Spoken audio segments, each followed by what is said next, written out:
लेकीसोबत आता नातीचे पण हट्ट पुरवते बघा आजी. तर ते रिधिसिद्धीची आजी आता मस्त शेपूची भाजी बनवते. तर रिधिसिद्धीलाच खायची होती म्हणून पप्पाने मार्केटमधून आणलेली होती.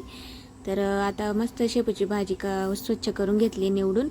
आणि त्याच्यासाठी आता हिरव्या मिरच्या आणि लसूणचे तुकडे करून घेतले. आणि अशी बारीक कापून घ्यायची. तर गावरान शेपू होती त्याच्यामुळे तिचा सुगंध खूप छान येत होता. तर शेपूमध्ये भरपूर प्रकार राहतात त्याच्यामुळे अशी म्हणजे ज्याला माहिती आहे तेच म्हणजे असे चॉईस करून शेपूची भाजी पण घेतं.